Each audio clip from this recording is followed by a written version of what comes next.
Kita semua tahu bahwa harta SDA sumber daya alam kita yang namanya nikel dikeduk habis-habisan untuk membuat Tiongkok jadi raja baterai dunia, yang mana harta kita bisa habis tanpa memberikan keuntungan ke bangsa dan negara. Apa buktinya kalau nikel yang dikeduk itu tidak memberikan keuntungan? Buktinya kita saat ini masih cari hutangan bernegaranya. Bisik-bisik di sana-sini di warung kopi sudah jadi pembicaraan umum, namun pejabat yang melindungi perampokan tambang nikel itu terlalu kuat. Jadi tetap saja pengadukan terjadi dan pengiriman dilakukan besar-besaran tanpa kita tahu isinya apa yang dikirim tadi. Mau litium, fero besinya, apapun yang nempel ikutan yang jauh lebih berharga dari nikel, kita tidak tahu. Orang pejabatnya semua baru semua, bernegaranya mana ngerti sih beginian. Kita ilustrasikan. Kalau Anda pedagang, Anda mau beli barang pasti semurah-murahnya. Ingat ya, Tiongkok itu platform berpikirnya adalah pedagang. Jadi kalau beli sesuatu, selain minta harga murah, pasti minta bonus yang banyak. Dalam dunia tambang, pengedukan bahan baku ada di dalamnya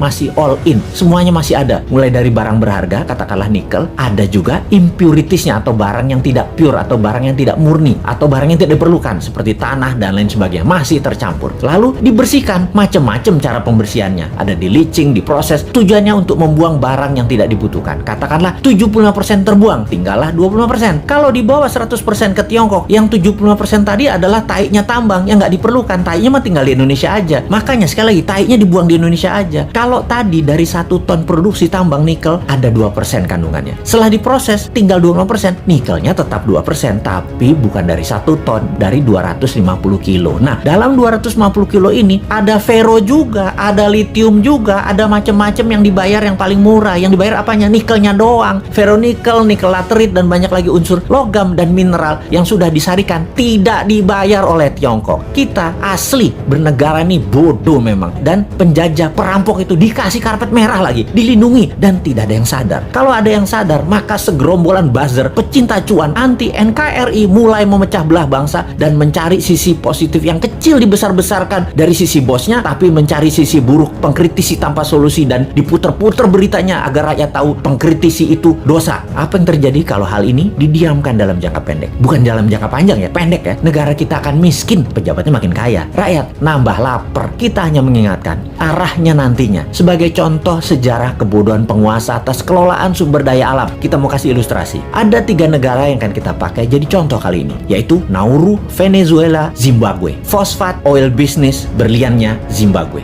Nauru di tahun 1980-an, negara dengan 7.000 populasi adalah negara yang sangat kaya, bahkan negara terkaya di dunia. Nauru adalah salah satu negara di selatan Pasifik. Nauru menghasilkan fosfat, bahan baku untuk pupuk. Saking kayanya, semua warganya digratiskan untuk melakukan apapun, sampai keluar negeri dibayarin pemerintah, diongkosi. Dan ada joke di sana, dolar itu hanya toilet papers, dan ini bukan kiasan, dipakai beneran untuk ngelap pantat beneran. Lalu hasil alamnya ternyata habis 20 tahun kemudian, dan Nauru saat ini menjadi sangat miskin ya.